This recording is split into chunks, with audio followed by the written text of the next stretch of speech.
Bismillahirrahmanirrahim. Assalamualaikum warahmatullahi wabarakatuh. Alhamdulillah, nahmaduhu wa nasta'inuhu wa nastaghfiruh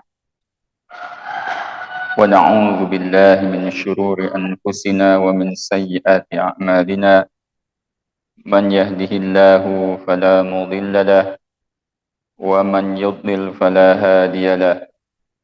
أشهد أن لا إله إلا الله وحده لا شريك له وأشهد أن محمدا عبده ورسوله اللهم صل وسلم وبارك على نبينا محمد وعلى آله وأصحابه ومن سار على نهجه إلى يوم الدين وسلم تسليما كثيرا أما بعد اللهم انفعنا بما علمتنا وعلمنا ما ينفعنا وزدنا علما اللهم أرنا الحق حقا وارزقنا اتباعه وأرنا الباطل باطلا وارزقنا اجتنابه.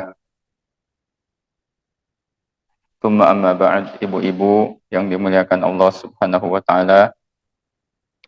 Setelah kita memuji Allah Subhanahu wa taala dan bersolawat kepada Rasulullah sallallahu alaihi wasallam, kita melanjutkan pengajian kita. Kemarin sampai hadis keberapa, Bu? 19.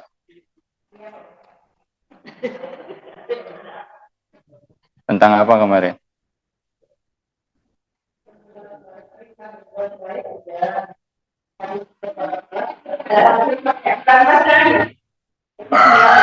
Sekarang 19. Kemarin masalah takwa bukan? Kemarin takwa. Oh gitu. Baik. Oh kemarin masalah takwa ya. Baik. Sekarang masuk hadis yang ke-19, yaitu tentang penjagaan Allah terhadap seorang hamba. Ya. Sebab-sebab penjagaan Allah terhadap seorang hamba. Baik. Wa an Abil Abbas Abdullah bin Abbasin radhiyallahu anhu maqal. Dari bapaknya Al-Abbas, Abdullah bin Abbas. Semoga Allah meridhoi keduanya. Jadi bapaknya Abdullah namanya Abbas. Abdullah punya anak dinamain Abbas lagi. Kalau orang Arab biasa begitu, ya. Kadang-kadang Muhammad bapaknya, anaknya Muhammad, cucunya Muhammad. Seperti Imam Al-Ghazali, nama aslinya adalah apa? Muhammad bin Muhammad bin Muhammad. Nah, ini sudah kebiasaan orang Arab. Ya. Tapi insya Allah tidak ada di orang Arab yang namanya Dadan, insya Allah. Itu adanya di Sunda, Cecep, ya, Nana, Asep. Jadi kalau di Arab nggak ada Asep.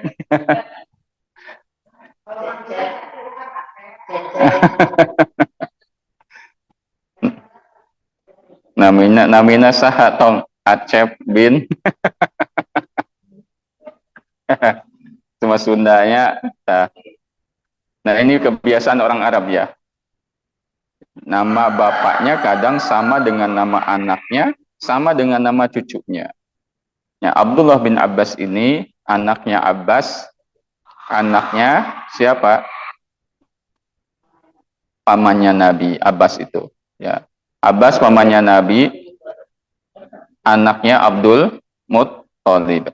Ya, jadi Abbas itu adiknya Abdullah, adiknya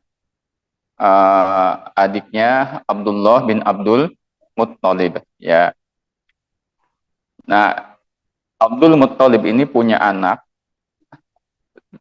Jarak antara satu anak dengan yang lainnya itu bedanya 10 tahun. Bedanya 10 tahun. Makanya ketika Rasul sallallahu alaihi wasallam itu menjadi rasul, pamannya masih ada. Ya, pamannya masih ada. Bahkan ketika Rasul sallallahu alaihi wasallam wafat, bapaknya Abdullah ini masih ada. Baik. Abdullah bin Abbas ini lahir 3 tahun sebelum hijrah ke Madinah. Rasulullah SAW sebelum hijrah ke Madinah. Dan lahirnya sangat dramatis. Saat itu kaum muslimin sedang diboikot, dikurung di lembah Bani Hashim selama 3 tahun lamanya oleh orang-orang musyrik. Sampai tidak boleh bertransaksi jual beli dan yang lainnya, hingga mereka ada yang makan apa? Makan dedaunan. Ya, buang airnya pun sampai darah, dan ada beberapa orang yang meninggal dunia. Nah, Rasulullah Shallallahu Alaihi Wasallam menamai dia dengan Abdullah, ya. Dan Rasul mengadankan di telinganya, mengikomahkan di telinga kirinya, mengadankan telinga kanannya. Baik, ini sedikitlah saja tentang Abdullah bin Abbas, karena yang pentingnya hadisnya. Kemudian, dia berkata, kuntu khalfan Nabi sallallahu alaihi wasallam. Dulu aku pernah berada di belakang Nabi sallallahu alaihi wasallam. Maksudnya dibonceng oleh Rasul, ya. Dibonceng oleh Rasulullah sallallahu alaihi wasallam. Yauman, pada suatu hari. Faqal, lalu Rasul bersabda, ya gulam, wahai nak. Ya, karena waktu itu Abdullah bin Abbas belum balik. Ya, ketika Rasul wafat pun umurnya kurang lebih 13 tahun. Umurnya. Jadi belum balik. Ya gulam, wahai nak, inni u'allimuka kalimatin. Sungguhnya aku akan mengajarimu beberapa kalimat. Apa itu kalimatnya? Ihfazillaha yahfazka. Jagalah Allah, pasti Allah akan menjagamu. Apa yang dimaksud jagalah Allah, pasti Allah akan menjagamu? Maksudnya adalah ittaqillah. Ya, maksudnya adalah bertakwalah kepada Allah. Laksanakan perintahnya, jauhi larangannya. Pasti Allah akan menjagamu. Kemudian kata beliau, ihfazillaha tajidhu tujahak. Jagalah Allah, maka engkau akan dapati dia berada di hadapanmu. Idza sa'alta fas'alillah. Kalau engkau minta, mintalah kepada Allah. Wa idza sta'anta fasta'in billah. Kalau engkau memohon pertolongan, maka mohonlah pertolongan kepada Allah. Wa'lam, dan ketahuilah, annal ummata, bahwasannya manusia, seluruh manusia, lawi jitama'at, seandainya mereka berkumpul, ala an yanfa'uka, untuk memberikan manfaat kepadamu, bisyai'in, dengan sesuatu, lam yanfa'uka illa bisyai'in qad katabahallahu lak. Mereka tidak akan bisa memberikan kepadamu manfaat kecuali dengan sesuatu apa yang telah Allah tetapkan untukmu. Ya, apa yang telah Allah tetapkan untukmu. Nanti kita terangkan satu persatu, ya.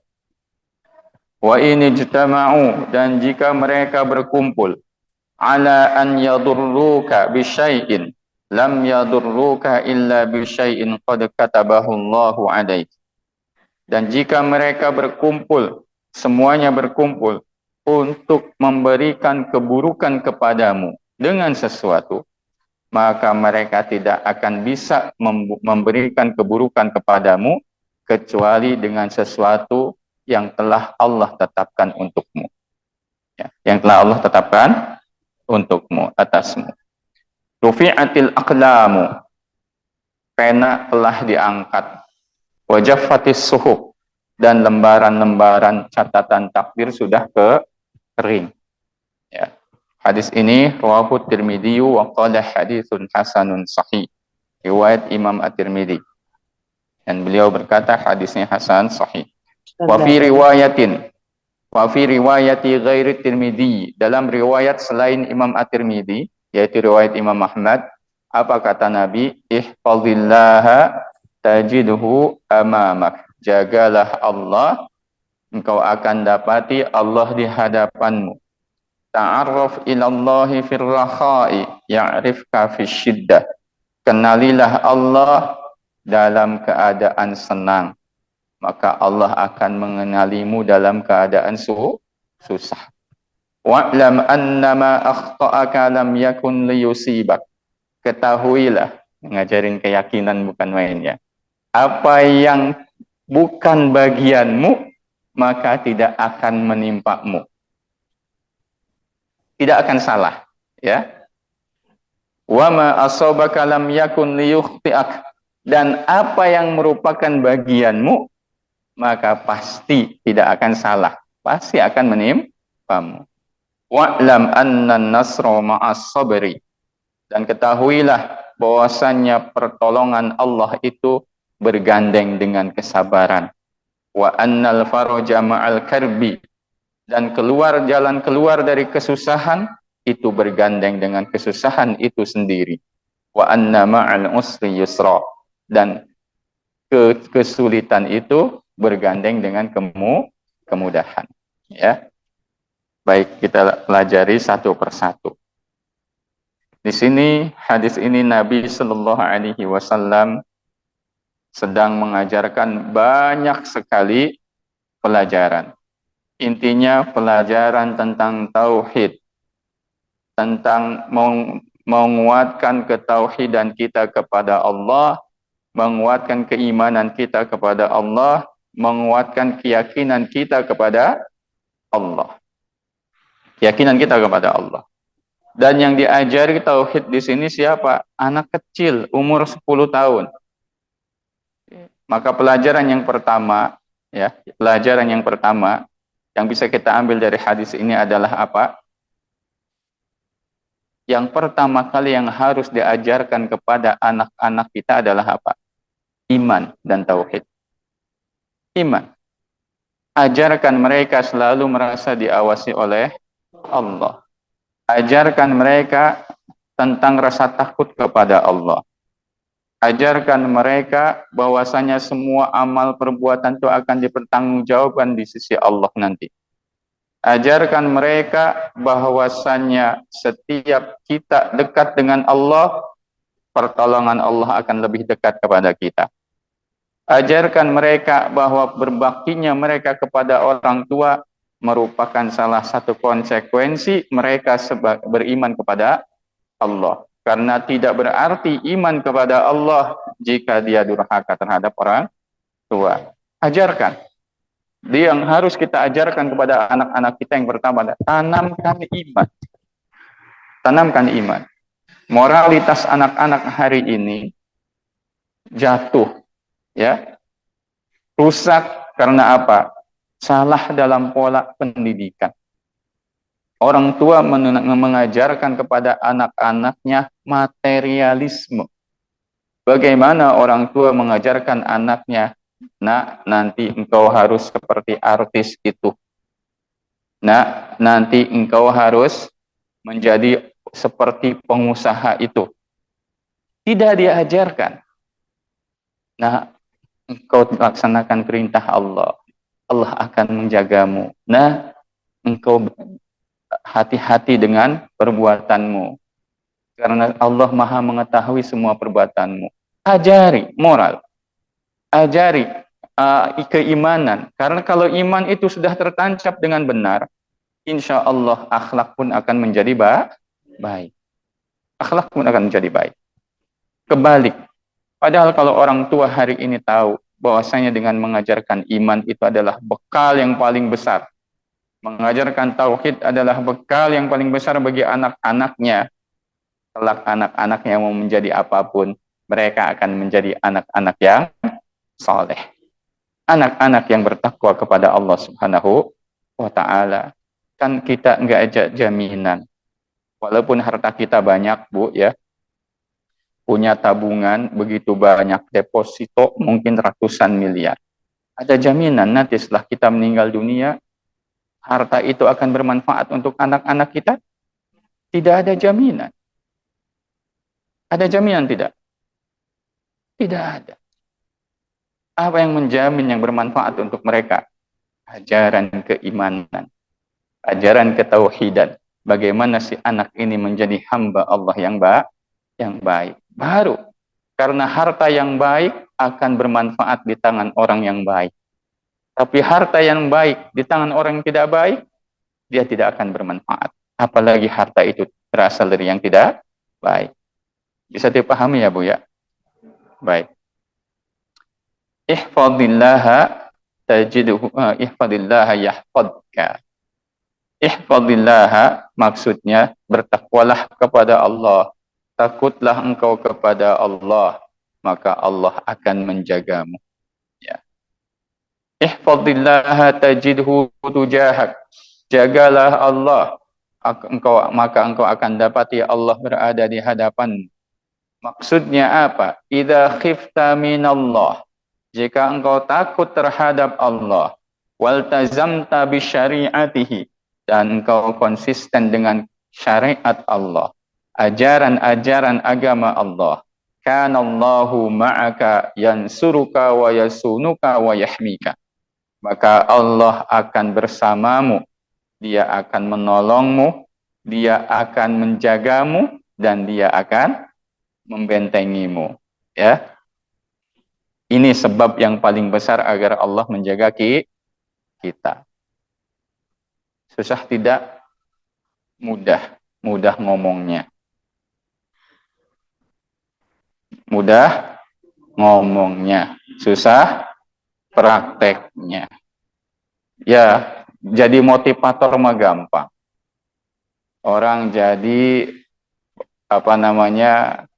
jadi pembicara masalah bisnis. Kan belum tentu dia belum tentu juga dia ini orang yang sukses bisnisnya. Benar kan? Jadi pandai ngomong itu mudah sekali. Apalagi ada pelajarannya. Ya, pelajaran retorika, public speaking. Ya, ada ininya apa? Ada seminar-seminarnya. Gampang ngomong. Yang susah apa? Prakteknya. Lalu apa yang harus kita lakukan dalam hati kita? Niat untuk praktek. Jangan niat hanya untuk nuntut ilmu, tapi niat untuk praktek. Kita ngaji, Bu, ngaji, dicatat bukunya sampai penuh. Sudah berganti buku. Ya. Dimulai kelas PAUD sampai kelas ya pasca sarjana. Kalau nggak dipraktekkan, buat apa? Tapi satu saja yang Ibu catat, lalu Ibu praktekkan. Manfaat tidak? Manfaat. Buat hidup kita di dunia dan di akhirat. Kemudian kata Nabi, idza sa'alta fas'alillah. Kalau engkau mau meminta, mintalah kepada Allah. Lalu mau minta kepada siapa kita? Minta kepada makhluk yang sama seperti kita atau lebih rendah dari kita? Seperti orang-orang jahiliyah dahulu minta-minta kepada berhala. Berhala dibuat sendiri, dipinta sendiri, disembah sendiri. Akalnya di mana? Ya, makanya Nabi Ibrahim ketika beliau menghancurkan berhala yang kecil, lalu digantungkan kapaknya di berhala yang besar, kaumnya menanyakan, ini yang menghancurkan siapa? Yang menghancurkannya adalah seorang pemuda yang dia suka dipanggil dengan Ibrahim. Akhirnya mereka menggeruduk Nabi Ibrahim. Ya. Lalu dijawab oleh Nabi Ibrahim dengan logika. Bal fa'alahu kabiruhum fas'aluhum in kanu yantiqun. Dengan logika. Di Al-Quran itu disebutkan ya. Yang melakukan itu semua berhala yang paling besar. Tuh lihat, kampaknya saja ngegantung. Berhala yang paling besar. Coba kalian tanya sendiri ke berhala yang paling besar itu, ke mereka tuh yang dihancurkan. Jika mereka bisa ngomong, diam semua. Berhala dibuat sendiri, dihias sendiri, dikasih sesajen sendiri, disembah sendiri, kan lucu. Lucu nggak? Seperti ada yang ngedatengin kerbau bule sendiri, beli sendiri dari Lombok, dihias sendiri, dijagain sendiri, disembah sendiri, kan lucu. Jika sesembahan itu mati, bagaimana bisa menghidupkan yang lain? Menghidupkan diri sendiri saja tidak bisa. Betul nggak? Coba, ini berhala, ini Tuhan kita, mati. Akalnya di mana? Yang hidup saja ada yang nggak punya akal, yaitu siapa? Hewan dan orang gila. Ini yang mati, punya roh saja tidak. Bagaimana akan menghidupkan yang lainnya? Katakanlah sesembahan selain Allah, yang diminta selain Allah itu hidup. Apakah lebih mulia dari manusia? Saya mau tanya, ada yang lebih mulia dari manusia, makhluk selain manusia? Tidak ada. Walaqad karramna bani Adam. Allah sendiri yang menyebutkan dalam Al-Quran surat Al-Isra. Kami telah memuliakan manusia. Makanya kenapa beribadah itu suruh kepada Allah saja, biar kita mulia. Karena kalau kita beribadah kepada selain Allah, sama saja makhluk seperti kita. Meminta kepada selain Allah sama saja makhluk seperti kita. Kita tidak bicara yang pakai dalil banyak, logika saja. Dan ada makhluk yang lebih rendah dari kita. Makanya kalau meminta, mintalah kepada Allah. La mujiba laka illa Allah. Ya. Tidak ada yang bisa menjawab permintaanmu kecuali Allah. Wala khabira laka wala khabira bihalika illa Allah. Tidak ada yang tahu tentang keadaanmu kecuali Allah. Ya, maka minta kepada Allah yang tahu tentang keadaan kita, yang tahu tentang diri kita, yang akan menjawab doa-doa kita. Wa idza sa'alaka ibadi anni fa inni qarib ujibu da'watad da'i idza da'an falyastajibu li wal yu'minu bi la'annahum yarshudun. Jika hamba-hambaku bertanya tentang aku, kata Allah Ta'ala di surat Al-Baqarah, sungguhnya aku ini dekat. Aku akan menjawab orang yang berdoa kepadaku, mengabulkan orang yang berdoa kepadaku. Jika dia mau berdoa kepadaku, yang penting dia mau menjawab perintah-perintahku, laksanakan perintah Allah, jauhi larangannya. Dan mereka insya Allah akan diberikan petunjuk oleh Allah Subhanahu wa Ta'ala. Allah Ta'ala juga berfirman, wa qala rabbukum ud'uni astajib lakum. Allah Tuhanmu telah berfirman, berdoalah kepadaku, pasti aku akan kabulkan. Minta kepada Allah. Karena yang tahu tentang kondisi kita apa? Allah. Ya, makanya di antara doa Nabi setelah salat apa? Allahumma gfirli ma qaddamtu wa ma akhartu wa ma asrartu wa ma a'lantu wa ma asraftu wa ma anta a'lamu bihi minni. Antal muqaddimu wa antal muakhiru la ilaha illa anta. Allahumma gfirli ma qaddamtu. Ya Allah, ampunilah dosa-dosaku yang telah lalu. Wa ma akhartu, dan dosa-dosaku yang akan datang. Allahumma gfirli ma qaddamtu wa ma akhartu wa ma a'lantu wa ma asrartu wa ma asrartu wa ma a'lantu, dan yang aku sembunyikan serta yang aku tampakkan, wahai Allah. Ya, wa ma asraftu, dan yang aku berlebihan melakukannya, perbuatan berlebih-lebihan. Wa ma anta a'lamu bihi minni, dan apa yang engkau lebih mengetahui tentangku dengannya. Ya. Jadi Allah lebih mengetahui tentang kita daripada diri kita sendiri. La ilaha illa anta, ya. Wa ma anta a'lamu bihi minni. Ya. Antal muqaddim, engkau ini yang pertama kali, tidak ada yang mendahului. Wa antal muakhir, engkau tidak ada akhirnya. Ya. Tidak pernah mati, dan engkau yang ada pertama kali. Antal muqaddim wa antal muakhiru la ilaha illa anta. Tidak ada sembahan yang berhak kecuali yang berhak untuk diibadahi kecuali Engkau wahai Allah. Allah yang lebih mengetahui siapa? Kita daripada diri kita sendiri. Maka minta kepada Allah. Kalau mau minta, minta kepada Allah. Ya. Adapun masalah diberikannya bukan urusan kita. Karena kita tahu Allah yang lebih tahu tentang diri kita. Ya. Allah yang lebih tahu tentang diri kita. Kadang-kadang kita minta anak saya diuji dengan anak yang soleh. Dikabulkannya sudah 10 tahun. Betul tidak?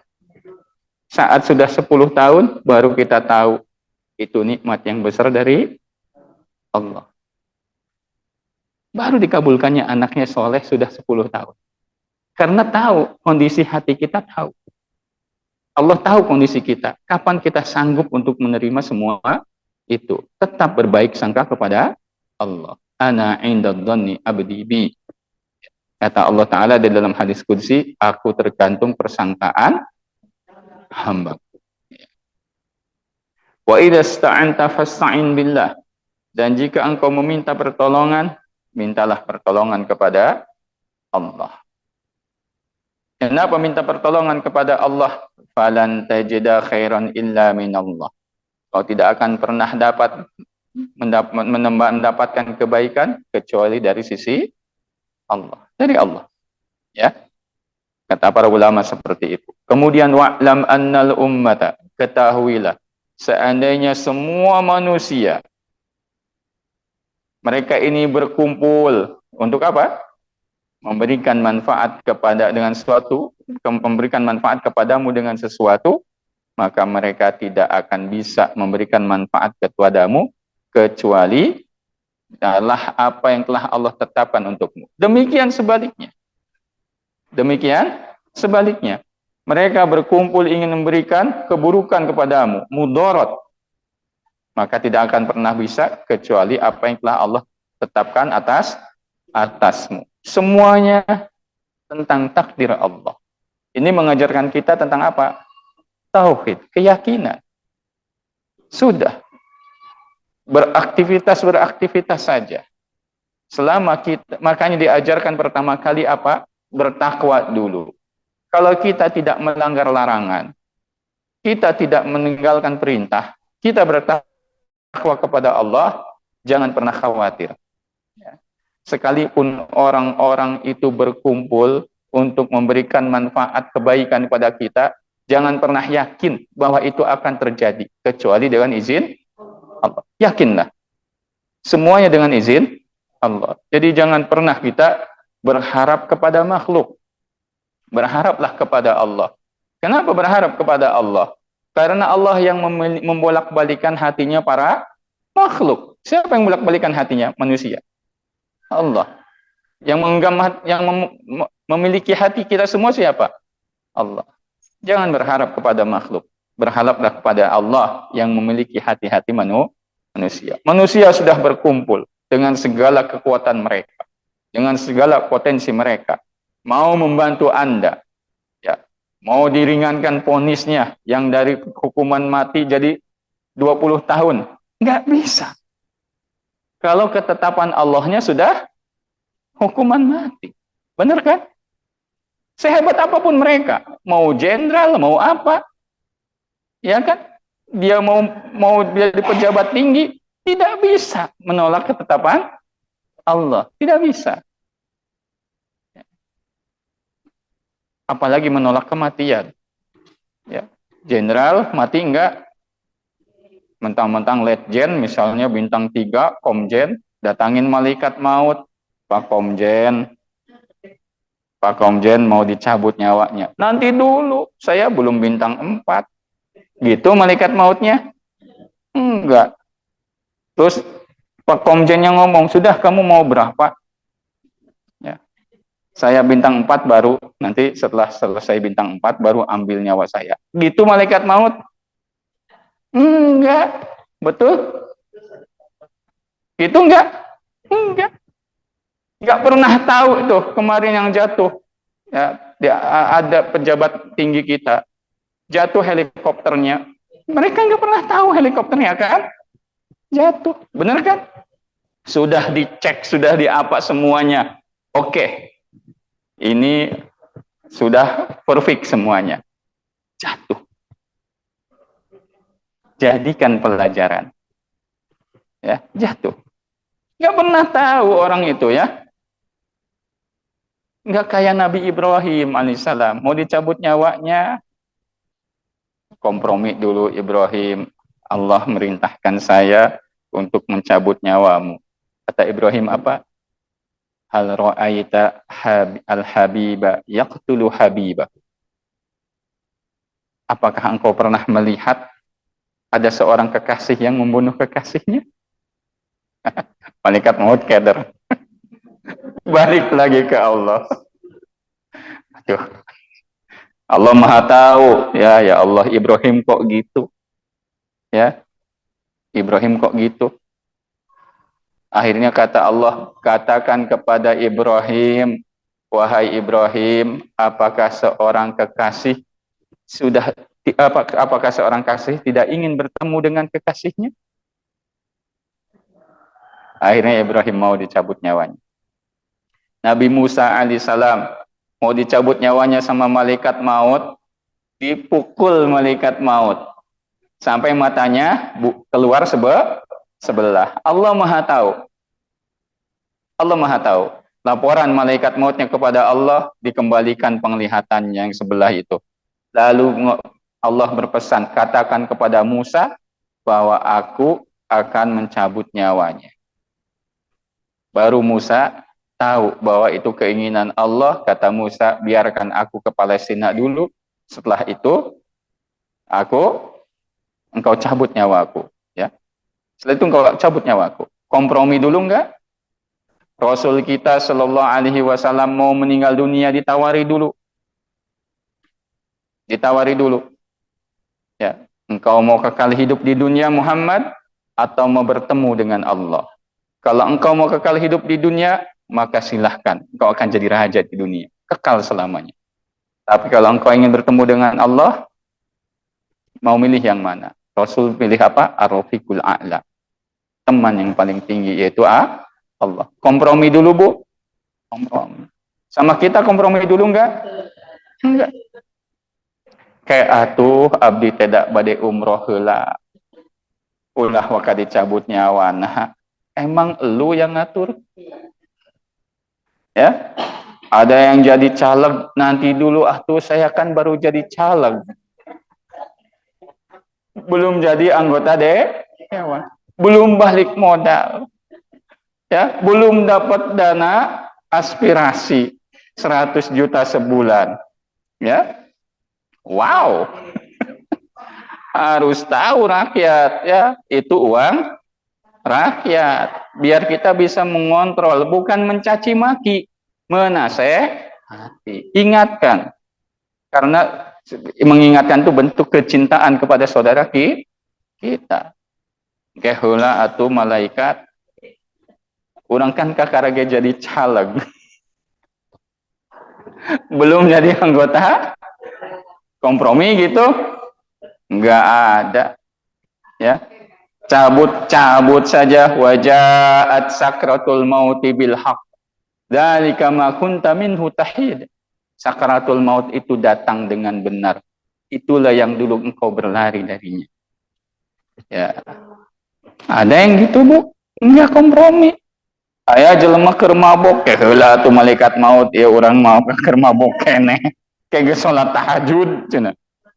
Ada yang kayak gitu? Enggak ada. Ada yang kayak gitu, ibu-ibu lagi ngegibah orang, datang malaikat maut, nanti dulu ngegosipnya belum cek malaikat maut nate masih mending mana dicabut nyawana keur ngagosip. Ambi ulah loba teuing dosa. Dosana. Nah, kembali tadi ya, Bu. Makanya jangan berharap kepada makhluk. Yakinlah, apapun yang dilakukan oleh makhluk ini, semua makhluk ini tidak akan pernah menimpa kita yang baik dan yang buruk kalau bukan bagian kita yang telah ditetapkan Allah. Itu yakin. Ada orang yang berbuat buruk terhadap kita, yakinlah tidak akan pernah bisa menimpa kita kalau bukan bagian kita. Kullu yusibana illa ma kataballahu lana huwa maulana wa 'alallahi falyatawakkalul mu'minun. Urusan kita orang-orang beriman hanya menyerahkan semua urusannya kepada Allah. Perbagus ikhtiar, sempurnakan ikhtiar dan gantungkan hatinya kepada Allah. Katakan tidak akan pernah, kata Allah Ta'ala, qul la yusibana, katakan tidak akan pernah menimpa kami illa ma kataballahu lana, kecuali apa yang telah Allah tetapkan terhadap kami. Tenang gak hidup kalau seperti itu? Tenang. Ibu Hoyong hidup tenang? Mau Bu? Itu surga dunia Bu. Kalau ada yang nanya, hidup di dunia ada surga? Enggak ada. Apa? Tentramnya hati, tenangnya hati. Karena di surga itu adalah tempat ketentraman dan tempat ketenangan. Kalau di dunia saja kita tidak mendapatkan ketentraman dengan ketenangan, ya, bagaimana akan mendapatkan surga dunia? Tapi kan kita suka dapat musibah, kita bersedih. Iya, manusia wajar. Tapi kesedihan itu jangan dijadikan alasan kita mendapatkan ketentraman hati kita. Ya, kita yakini ditinggal orang kita cintai, kan kita tahu itu sudah ketetapan Allah yang menimpa kita. Sedih boleh, tapi bukan sedih karena hilangnya orang yang kita cintai. Ya, kenapa? Karena itu sudah ketetapan Allah. Itu sedih kasih sayang terhadap orang kita cintai. Sebagaimana Rasul tinggal cucunya, Rasul menangis. Para sahabatnya mengatakan apa? Wahai Rasul, engkau menangis? Kata Rasul, iya. Kata Rasul, rahmatun. Ini adalah kasih sayang yang Allah masukkan kepada hati-hati para hambanya. Ya, kemudian kata Nabi, yarhamullahu min ibadihir ruhama. Allah akan merahmati orang-orang yang hamba-hamba yang memiliki kasih sayang. Jadi kita hilang, mau misalnya harta kita hilang, ya, dicuri orang, sedih boleh, tapi jangan sedih karena hartanya. Ya, sedih karena kita sayang terhadap orang yang telah berusaha memberikan itu kepada kita. Harta anak kita hilang, motor anak kita hilang, sedih boleh, tapi sedih bukan karena motornya. Sedih karena kasih sayang terhadap anak kita. Orang tua kita meninggal dunia, sedih, iya pasti. Tapi bukan karena sebagai manusianya, tapi sebagai orang tuanya yang kita sayang. Betul Bu? Kalau kita sikapnya seperti itu, tentrem insya Allah. Rufi'atil aqlam wa jaffatis suhuf. Lalu kata Nabi SAW, pena telah diangkat dan lembaran-lembaran catatan takdir sudah kering, tinggal pelaksanaan saja. Ya, ada sebuah nasihat Bu dari seorang ulama, namanya Tawus. Tawus berkata kepada Atta, namanya Tawus bin Kaisan. Ini umur 18 tahun sudah jadi ulama besar. Tawus bin Kaisan ini pernah datang ke istananya Khalifah, menasihati Khalifah. Dikasih duit nggak mau. Ulama-ulama dulu kalau diundang ke istana kasih nasihat. Dikasih duit itu bukan duit biasa Bu. Ya, bukan 100 juta 200 juta, satu kantong duitnya dinar, satu rajut. Kalau satu rajut itu emas, itu duitnya berapa kilo satu rajut. Datang ke pintu penjagaan. Ya, pintu istana negara dibagiin tuh sama penjaga-penjaganya, pengawal-pengawalnya. Dia pulang nggak bawa apa-apa. Di antaranya Tawus bin Kaisan. Tawus bin Kaisan pernah berkata kepada Atta bin Abi Rabah. Kedua-duanya ulama, murid-muridnya para sahabat Nabi, kalangan tabi'in. Kata Tawus, iyyaka an tatluba hawaijaka mimman yagliqu babahu dunak. Jauhilah olehmu meminta kebutuhanmu dari orang yang pintunya ditutup dari. Jangan minta kepada makhluk maksudnya. Wa 'alaika biman babuhu maftuhun ila yaumil qiyamah. Hendaklah engkau meminta kepada zat yang pintunya selalu terbuka sampai hari kiamat. Ya. Amaraka an tas'alahu wa wa'adaka an yujibak. Dialah yang telah memerintahkanmu untuk meminta kepadanya dan telah menjanjikanmu untuk memenuhi permintaanmu. Tadi sudah saya katakan, wa qala rabbukum ud'uni astajib lakum. Tuhanmu telah berfirman, berdoalah kepadaku, memintalah kepadaku, pasti aku akan kabulkan. Bukankah ikrar kita juga, iyyaka na'budu wa iyyaka nasta'in. Hanya kepada Allah kita beribadah dan hanya kepada Allah kita memohon pertolongan. Sampai di sini Bu, ada yang mau didiskusikan, dipersilahkan. Ada waktu 10 sampai 15 menit. Silakan. Pertanyaan bebas. Kalau tidak, saya lanjutkan. Ya.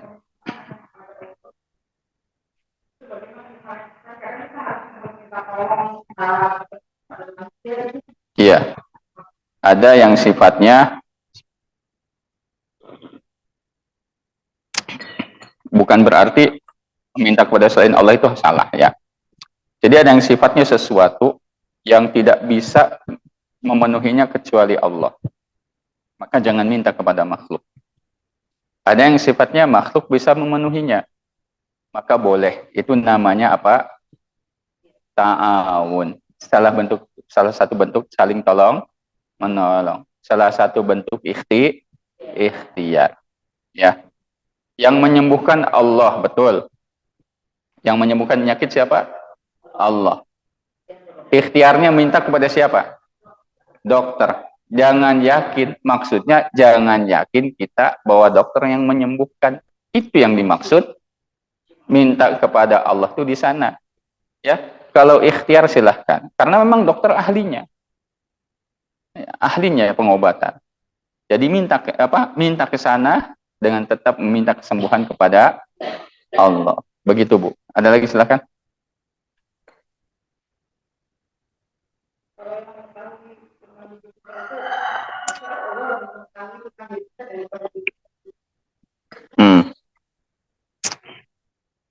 Iya Bu, benar. Allah lebih mengetahui tentang diri kita daripada diri kita sendiri. Saya kasih logika. Saya tidak akan jawab dalil lah, panjang ya. Ibu pernah berbuat tapi ibu lupa. Pernah. Pernah. Ya. Jangan dijawab sering, Bu. Pernah. Ya. Pernah melakukan sesuatu yang kita lakukan tapi kita lupa. Pernah. Ya. Betul. Tapi Allah lebih mengetahui tentang diri kita. Kita sendiri nggak tahu tuh. Lupa. Betul Bu? Ahsallahu wa nasuh. Allah mencatatnya, mereka lupa. Kata Allah Ta'ala. Allah mencatatnya, mereka sendiri lupa. Itu yang disebut Allah lebih mengetahui diri kita. Ya. Kita kadang mendapatkan satu kesusahan. Ya. Lalu kita minta kepada Allah. Karena anggapan kita ini, pola pikir kita ini, sudah overthinking di satu kesusahan tersebut, seakan-akan masalah kita itu hanya itu. Padahal masalah kita itu banyak. Bahkan yang lebih besar. Betul nggak? Ya, karena kita sudah overthinking ke sana. Akhirnya yang kita minta itu saja. Tiba-tiba Allah kasihnya yang lain. Ternyata kalau dipikir-pikir, kita lebih membutuhkan yang Allah kasih. Betul nggak? Sering seperti itu? Sering. Ya, itu yang disebut Allah lebih mengetahui tentang diri kita. Ada lagi Bu? Silakan. Allah A'lam.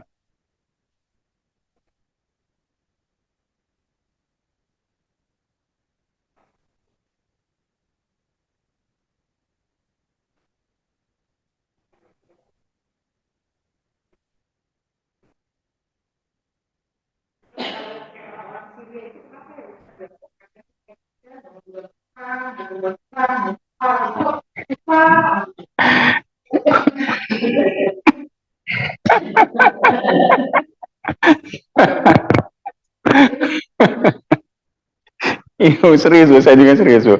Cuman ya senyumin aja ya. Pertanyaan, kenapa susah? Ya udah takdir Allah. Allah uji mereka seperti itu. Ujian kita beda lagi. Ya, sebentar Bu.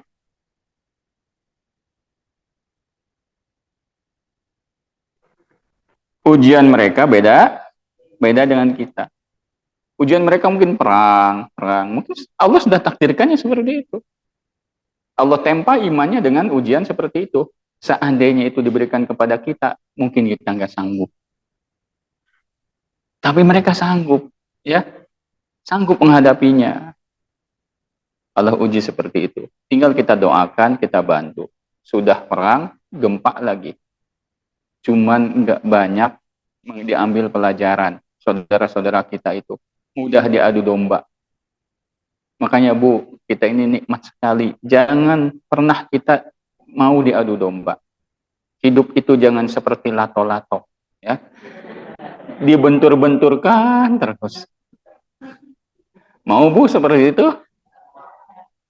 Kalau lato-lato sih ya, dibentur-benturkan toko. Kadang-kadang dibanting ke atas, benturannya lebih keras, beletuk, ya. Ya, masa hidup kita dibentur-benturkan terus? Jangan mau. Membenturkan pun jangan, ya. Yang membentur-benturkan itu tukang lato-lato, seneng dapat duit banyak. Kayak kita ini yang bentur-benturin umat Islam gara-gara beda partai, beda pilihan presiden tuh, yang dapat duit banyak ke siapa? Yang bentur-benturin kita. Sudahlah, pilihan sudah jelas siapa, ya sudah.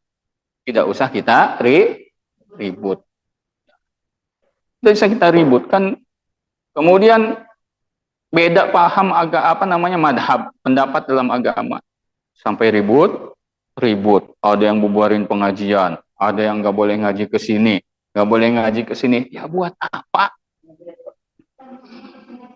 Ya, ada yang kenapa mama harus ngaji? Ya, kenapa mama harus ngaji? Gampang Bu jawabnya. Itu rumah diurus. Jawabnya gampil Bu. Budak abdi mah geus galedeh. Kudu diurus. Nuka dua, kenapa saya ikut pengajian Bu? Saya mah tidak ingin seperti ibu. Kan gampang jawabnya. Ya, nggak usah kita pusing-pusing ya. Lagian jangan bagus kolot ditanggapin gitu. Nah, supaya dianggap hiburannya. Nah, doakan saja supaya dapat hidayah. Nggak usah kita pusing-pusing nanggepinnya. Oh ini sudah. Saya mah ada yang gituan. Saya jawabnya apa? Alhamdulillah, emak-emak di saya mah ngaji itu biar nggak seperti ibu. Beres. Beres nggak? Beres. Nggak usah pusing-pusing hidup mah ya. Wallahu a'lam. Ya. Ya gimana?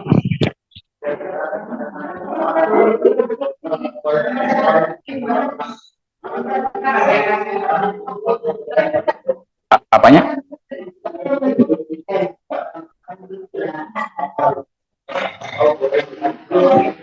Iya.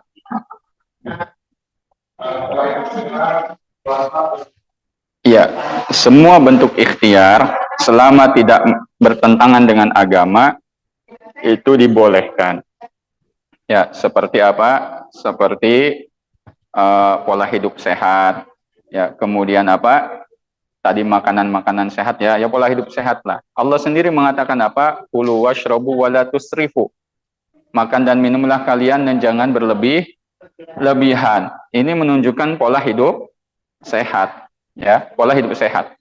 Kan qoblal wuku, mencegah itu lebih baik daripada mengobati. Jadi sebuah ikhtiar juga. Ya, ketika sudah sakit ya obati. Ketika belum sakit ya cegah dengan pola hidup sehat, olahraga, makan vitamin, makan makanan yang bergizi dan yang lain-lainnya. Itu bentuk ikhtiar. Rasulullah SAW itu suka dibekam. Dan bekam itu bukan hanya pengobatan. Rasul dibekam itu ketika sehat. Untuk apa? Menjaga sirkulasi darah beliau. Menjaga kesehatan. Beliau sering dibekam. Ya, wallahu a'lam. Cukup ya? Oh, boleh. Kan ada yang vaksin itu Hmm. Terus dia rambutnya, jadi rambutnya itu ada nama istilahnya saya lupa. Jadi rambutnya itu dipotong, akhirnya produknya dengan alasan karena tubuhnya itu menurut dokter tidak orang dari itu. Tapi jadi potong organ dalam kita itu kan sebetulnya karena saya orang makanan tahu sendiri, sebetulnya itu kan bisa dari apa dari pola makan itu sepertinya bukan dalam kita kalau menurut saya. Nah kalau kayak gitu. Allah Ta'ala berfirman wala tulqu bi aidikum ila tahlukati wa ahsin innallaha yuhibbul muhsinin. Jangan kalian jerumuskan diri kalian sendiri kepada kebinasaan. Pola seperti itu sudah membinasakan diri sendiri. Dan saya yakin itu adalah jalan pintas seperti itu akan berdampak madorot yang lebih besar. Ya, yakin. Coba lihat beberapa tahun ke depan efeknya. Ya, kemudian Allah Ta'ala berfirman, Nabi SAW bersabda, la dororo wa la diror. Jangan membahayakan diri sendiri dan jangan membahayakan orang lain. Hanya demi konten, ya. La haula wa la quwata illa billah. Ya. Jadi tidak boleh seperti itu ya. Wallahu a'lam.